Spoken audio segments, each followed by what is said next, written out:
Thanks for coming to speak to us, Mark. You're obviously studying law at postgrad degree at King's this year, and you were at Birmingham before studying law, and you're a number of years into your 400 metre running career now, and how have you found the transition from Birmingham to King's?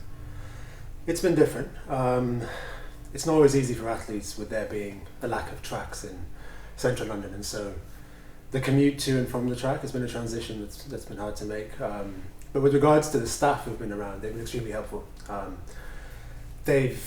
a postgrad, it's going to be quite difficult to balance the sort of work that we have with the training, because I don't have fixed hours. I've got lots of reading to do and lots of library stuff to do, and my work can be quite ad hoc. It can be called in, every 5 minutes to go and talk to my professor and things of that nature. So Kings have been really good in understanding that my timetable isn't as fixed as an undergraduate's might be, and just allowing me to mould my training in and around that work.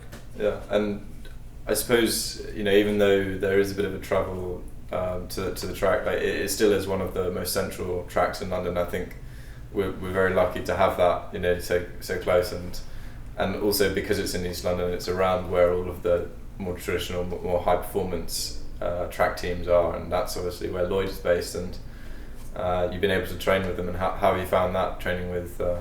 That's been fantastic. I mean, Lloyd has a fantastic reputation across both British athletics and within more grassroots people who've heard his name, and it's just nice to work with somebody who's been with so many diverse athletes. He's worked with people who perhaps haven't excelled to people who've won Olympic gold medals, and he's brought not just a level of experience that I haven't seen before, but he's very relaxed about the whole training thing. He understands that you're going to get injured, that you're going to have days where you feel pretty down because of the work, that I'm going to have times during exams when it's not so easy, but he's managed to keep me even keel, and I can't really quantify how valuable it is having a coach who's calm all the time, every single day. And it's something that I know that when I've trained in other parts of the country is not always the case, and so to get that at an academic institution that is so highly reputable is really a really good scalp.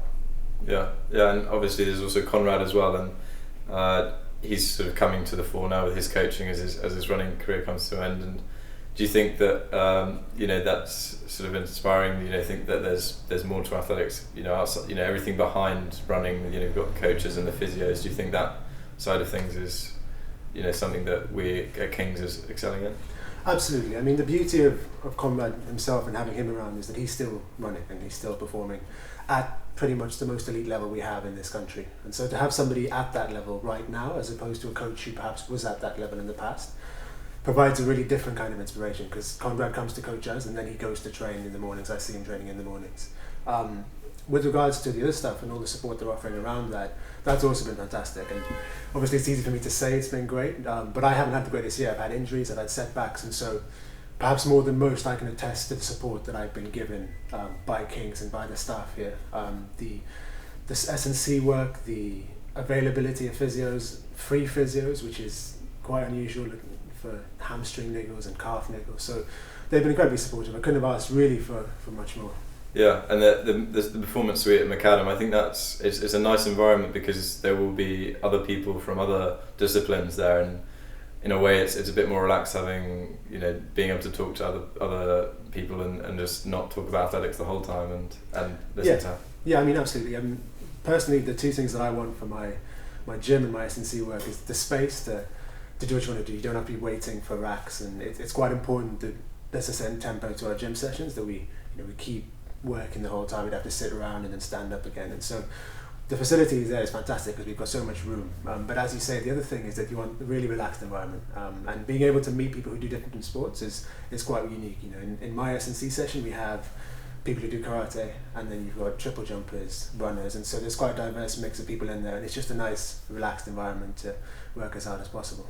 Yeah, and although you've had a few setbacks this season, you're still looking strong, still training's still going well, and do you think that there's goal in mind for the season, or?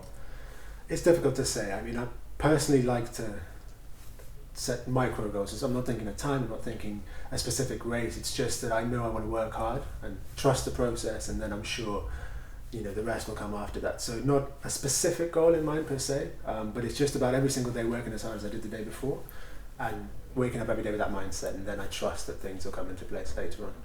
Yeah, and I suppose that's Kings as well as helping you in that way, that they're, you know, considerate to the fact that you are an athlete and that you are trying to do that, and you know, if you need the time, they will help you figure out when's best to, you know, work and when's best to train. So the program is doing well.